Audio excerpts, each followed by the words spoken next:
Hai, Assalamualaikum. Perkenalkan, nama saya Siti Nur Saadah, mahasiswa PG PAUD. Di sini saya mau membuat stimulasi tentang kekerasan seksual pada anak. Apa itu kekerasan seksual? Kekerasan seksual adalah suatu tindakan menghina, merendahkan, atau menyerang tubuh dan fungsi reproduksi seseorang. Perlu diketahui bahwa kekerasan seksual ini tidak terjadi kepada orang tua saja, namun juga rentan terjadi terhadap anak-anak. Pada kasus anak-anak, kekerasan seksual tidak selalu dapat terungkap karena anak cenderung takut untuk menceritakan kepada orang tuanya. Pasalnya, kekerasan seksual pada anak ini kerap dilakukan oleh orang-orang terdekat, seperti salah satu anggota keluarga. Sebaliknya, ibu mungkin dapat memperhatikan tanda-tanda termasuk tanda-tanda fisik dan perubahan perilaku dan emosi anak. Sebagai bentuk pengawasan penting untuk mengetahui apa saja tanda-tanda kekerasan seksual pada anak, yakni 1. Perubahan emosi. Anak yang mengalami kekerasan seksual cenderung lebih menarik diri, kemudian sering menangis dan marah tanpa alasan, dan juga sering mengalami mimpi buruk. Perubahan perilaku pada anak yang mengalami kekerasan seksual adalah tidak tertarik bermain dengan teman-temannya, atau anak menghindari tempat atau orang-orang tertentu. Kemudian sering mengalami masalah tidur, dan juga anak menjadi kurang berprestasi saat di sekolah. Selain adanya perubahan emosi dan perubahan perilaku, anak yang mengalami kekerasan seksual juga dapat mengalami perubahan pada fisiknya, diantaranya adanya pembengkakan atau kemerahan di area kemaluan.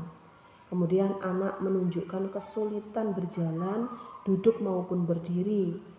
Dan juga ada timbul memar di bagian tubuh yang lunak seperti area paha dan sekitarnya.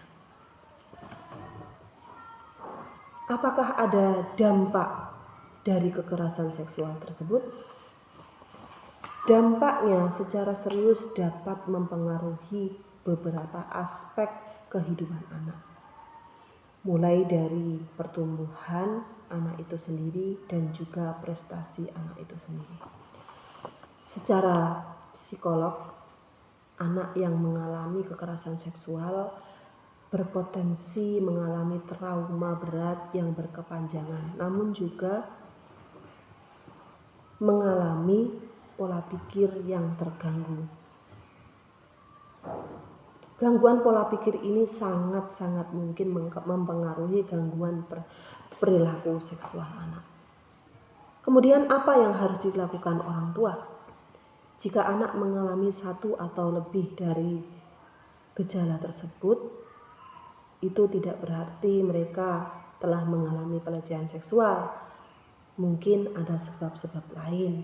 Namun, jika perubahan emosi dan perilaku ini terus-menerus terjadi, mungkin saja memang anak itu mengalami kekerasan seksual.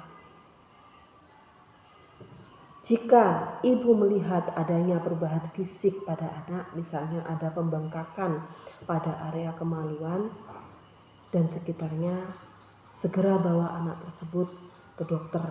Lalu ajak anak untuk bercerita mengenai apa saja yang terjadi. Jika kondisi tersebut disebabkan oleh kekerasan seksual, segera melaporkan kasus tersebut kepada pihak yang berwenang.